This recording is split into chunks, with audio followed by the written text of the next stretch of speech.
This episode of the History Guy is brought to you by Drive a Tank of Kasota, Minnesota. Experience history, power, tanks.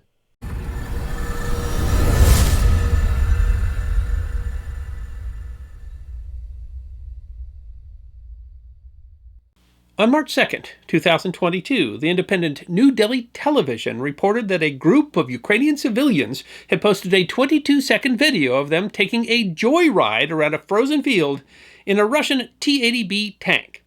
The tank had apparently been abandoned by the Russians during a retreat, and the civilians were celebrating their victory. And I can't say that I blame them. I'm not sure that I would be able to resist the urge if someone left a tank unattended. But this was not by any means the first time that a military armored vehicle had been taken for a joyride. As a matter of fact, Americans had done it as well. It is history that deserves to be remembered. As military vehicles go, the M578 light recovery vehicle was not the one that you would think would start a war. The 54,000-pound armored vehicle used the same chassis as the M107 self-propelled gun, but it was not a vehicle built for attack, but instead one designed to recover damaged light armored vehicles. While lightly armored, it was certainly not a vehicle to lead an assault. Although it did carry a machine gun, the M578 had no large gun. Instead, it carried a crane that would be used for maintenance support and armored recovery for mechanized infantry and artillery units. And yet, an M578 light recovery vehicle was, in fact, the spearhead of a July 4th, 1969 action in the German city of Mainz that the press dubbed the Battle of the Bash.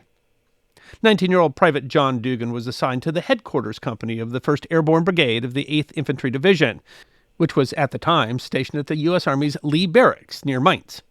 The U.S. Army in 1969 was facing challenges that were representative of the era, including problems with drug use. Dugan, a resident of Long Island, had already faced difficulty. Earlier in 1969, Dugan had been on duty when a fire, apparently arson, had destroyed a truck and an ambulance. The Richmond Times-Dispatch reported that Dugan, who claimed to have been knocked unconscious by the arsonist, was then suspected of the arson himself, but the charges were dropped. But that was just the start. The New York Daily News reported that on July 4th, 1969, an Army spokesman said the 8th Infantry Division soldier drove the giant vehicle used to pick up disabled tanks through its garage doors and a gate, and then went on a rampage through Mainz and 3 suburban towns. The Hartford Courant reported that Dugan destroyed 8 parked cars and the tank, which the Army valued at $74,000. Before abandoning the vehicle, the news writes, Dugan left a 12-mile trail of 8 smashed cars, torn up country roads, and damaged an orchard. The Courant wrote that the Army assessed property damage at some $50,000, although no one was injured in the incident. Finally, the Times-Dispatch notes, he parked the armored vehicle around midnight outside the Astoria bar and was promptly arrested. Frank Green, who was in the same unit, was quoted in the Times-Dispatch.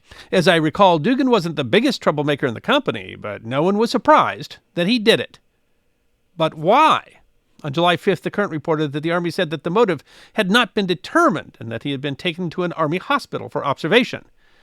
His motive, however, would become clear. As the military life journal Task and Purpose notes, Dugan was absolutely dripping with LSD. Nor was his adventure over. Apparently still high, Dugan managed to escape his armed guard at the hospital, becoming the subject of a nationwide manhunt. Not for long, though, as on July 5th he was recognized walking down the street by his own mess sergeant. The LSD apparently worn off, Task and Purpose writes, he turned himself in around noon. The Times-Dispatch writes that Dugan was court-martialed and found guilty of 12 violations of the Uniform Code of Military Justice. He was sentenced to 4 months of hard labor and given a bad conduct discharge. The Battle of the Bash illustrates an important point. A military armored vehicle doesn't need to use its weapons in order to be dangerous to civilians, and of course they're nearly invulnerable to the normal civil authorities, a point that was driven home in Colorado in 1987. The M109 155mm turreted self-propelled howitzer had been in service in the United States since 1963. And although it has gone through many versions, it's still in service today. On November 11th, 1987, one such vehicle, belonging to the 5th Battalion of the 29th Field Artillery, then stationed at Fort Carson, south of Colorado Springs, was taken on what newspapers described as a 75-mile joyride. The United Press International reported that officials said that the 27-ton self-propelled howitzer was stolen from the motor pool by a private stationed at Fort Carson and a former soldier who carried a medically retired identification card. Fort Carson Army Sergeant John Miller was quoted in the Columbia, South Carolina State that the incident began shortly after 1 a.m. when the post was notified that the M109 howitzer was moving on Interstate 25 towards Denver. The Associated Press reported that the howitzer, valued at more than $758,000, was stolen from the 29th Field Artillery motor pool and driven through a fence onto I-25. Colorado State Trooper Ray Elder told the UPI, "In 22 years on the force, I've never had anything happen like this. Dispatch called me at home and said a tank was coming up the road. I called them back 5 minutes later and said, 'A tank?' Inside were 19-year-old Private John Clare, who was assigned to the battalion and knew how to operate the vehicle, and 26-year-old retired soldier Roberto Torres. The armored vehicle offered quite a challenge, as the state noted. One officer in the Denver police said it was obvious we didn't have the capability of stopping him. Sergeant Miller said officers of the Colorado State Patrol more or less escorted it to Denver to assure safe travel. The Arizona Republic wrote, the procession, traveling at a top speed of 45 miles per hour, made its way north of the interstate through Colorado Springs, Castle Rock, and the suburbs of Denver before exiting on a ramp on the east side of the city. There, the vehicle, which authorities later reported was nicknamed Clyde, apparently broke down, and the two were apprehended by military police. When asked why they did it, Torres chillingly told police, to go to war. Maria Pena, who lived near where the chase finished, told the AP, I always thought that we had security here in the United States, but anything can happen. You go to sleep, you'll wake up in the morning, and find this thing right in front of your doorstep. Captain Robert McKinney, the Fort Carson Public Information Officer, told the AP that, while 2 keys were required, one to enter the motor pool and one to start the vehicle, it is standard operation practice to keep them downloaded while in the motor pool, meaning that the vehicle carried no ammunition. The motive for the act was not clear, although authorities speculated the two may have been headed for a Veterans Administration hospital that was just 10 blocks from where the vehicle stopped, and that Torres may have had some complaint with the VA. The vehicle was returned to the fort, but not before a Denver policeman placed a ticket on it. He can't leave this thing parked here, he told UPI. While the incident, in which no one was injured, seems a bit comic, McKinney told the AP, we don't find much humor in this. Our primary consideration is one of safety. We are anxious to preclude any damage to property or harm to individuals. And while the Fort Carson incident resulted in relatively little property damage, a similar incident in San Diego in 1995 was far more destructive. Sean Nelson was a troubled man. Born in 1959 in Birdseye, Utah, he had served 2 years in the U.S. Army in a tank battalion in West Germany. Despite what the Army described as multifaceted disciplinary problems, he was honorably discharged as a private in 1980. But then his life slowly unraveled. His mother died in 1988, his father in 1992.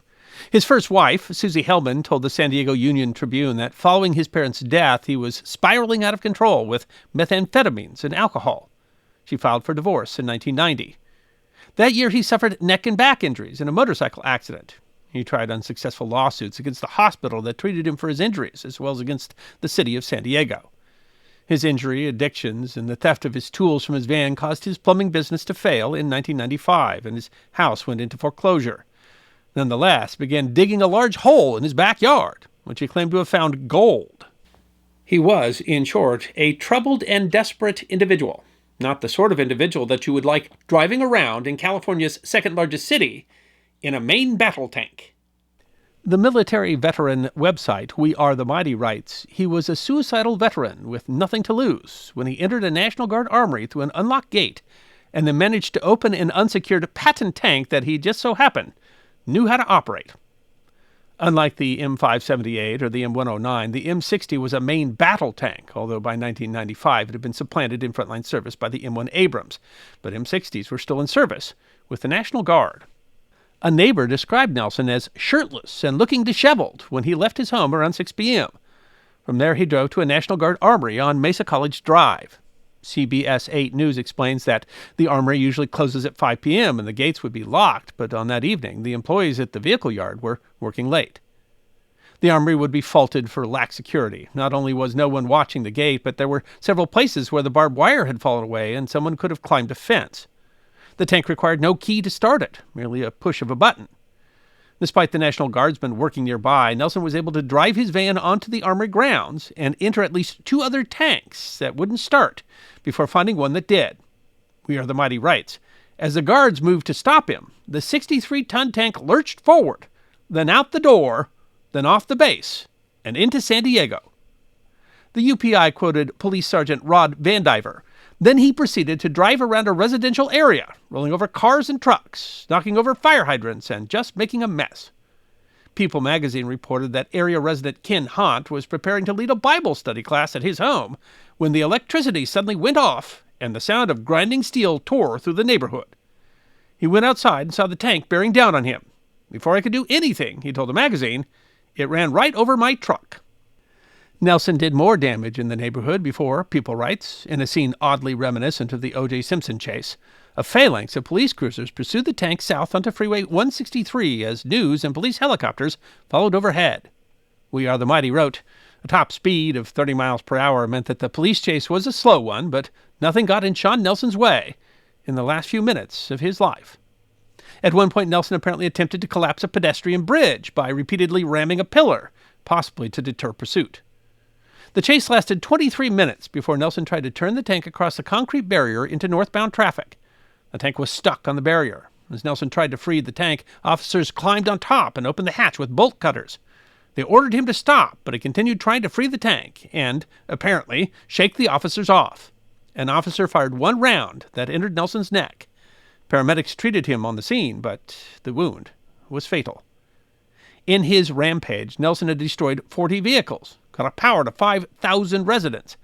The UPI reported that a woman had been trapped in her van when he ran over the front of the vehicle while she was in the back. Still, no bystanders were injured. San Diego Assistant Police Chief George Saldamondo told the Los Angeles Times, if he had not crashed into that median, we would have been in big trouble. I don't know how nobody else was killed. There was some criticism of the police for using deadly force, but police argued that the shooting was justified to save lives, as he could have done much more damage had he freed the tank, as he was trying to do. San Diego Police Chief Jerry Sanders said, I don't know that anybody could have predicted that somebody, no matter what his problems, would get in a tank and go rampaging. A childhood friend of Nelson said of him, everybody liked him. He was funny and smart. His luck just ran out. After San Diego Mayor Susan Golding wrote a letter of concern, the National Guard said, we will heighten our security effort. Among other precautions, they removed the batteries from the tanks used in their training exercises. You might think that the Army would have learned its lesson, but Nelson was not, in fact, the last soldier in America to take an armored vehicle on a joyride. On June 4th, 2018, during routine training at the Virginia National Guard Maneuver Training Center at Fort Pickett, 29-year-old Army National Guard First Lieutenant Joshua Philip Yabbitt took an M113 armored personnel carrier off base and led police on a 60-mile, 2-hour chase towards Richmond. The Richmond Times-Dispatch reported that the chase, which reached speeds of around 45 miles per hour, eventually included 20 squad cars, a SWAT vehicle, and a police helicopter. A witness told Richmond's WTVR-TV, it just seemed like something out of a movie. I heard a large vehicle. Sounded like a tank, but it was moving pretty fast. The vehicle carried no weapons, and no one was injured, although the Times-Dispatch noted that at times the armored vehicle came within feet of stopped traffic. As the vehicle approached the Richmond City Hall, Virginia State Police Sergeant Keeley Hill told the Times-Dispatch, it sounds like he pretty much just stopped on his own accord. Unconfirmed reports by witnesses at the scene said that Yabbitt was shot with a taser as he was arrested. The lieutenant, a company commander in an engineering battalion, told the Associated Press that he was authorized to take the vehicle on a pre-planned route as part of a training exercise to gauge the police response, something the National Guard denied. At trial, Yabbitt was found to be suffering from mental illness. His attorney told ABC 6 News in Richmond, he was laboring under a mental illness that had him believing things that weren't based in reality. Thankfully, no bystanders were injured in any of these cases, and in all 4 instances, the armored vehicles didn't have any ammunition for their armaments. It isn't just armored vehicles that have been stolen. U.S. military aircraft and helicopters have also been stolen and taken on joyrides. And it doesn't just happen in the United States. In 2007, for example, a man allegedly stole a privately owned armored personnel carrier and took it on a rampage through Sydney, Australia. But is there a larger point to be found here? I mean, after all, these instances do talk about important social issues like drug abuse and mental health, and have even been tied to things like the plight of the middle class and the emasculation of the American male. Reflecting on the 20th anniversary of the San Diego incident, Dean Nelson, who is director of the Point Loma Nazarene University journalism program, told the San Diego Union-Tribune, "Sometimes terrible things just happen. Instead of trying to fit it into some paradigm that proves a point you're trying to make, sometimes you just need to grieve." Chief Sanders had a different idea. He said he would leave the broader issue to the sociologists. He had a more direct point to make. Don't leave the batteries and keys in the tank. Don't steal a tank and go on a rampage. Gather your friends or business associates or just random history lovers and reserve one of the great packages at Drive a Tank in Kasota, Minnesota, where you can have the thrill of driving armored vehicles without the messy police chase and, tasering. Take it from me, it's a whole lot of fun. For more information, go to driveatank.com. I hope you enjoyed this episode of The History Guy. Check out our community on thehistoryguyguild.locals.com, our webpage at thehistoryguy.com, and our merchandise at teespring.com, or book a special message from The History Guy on Cameo. And if you'd like more episodes on Forgotten History, all you have to do is subscribe.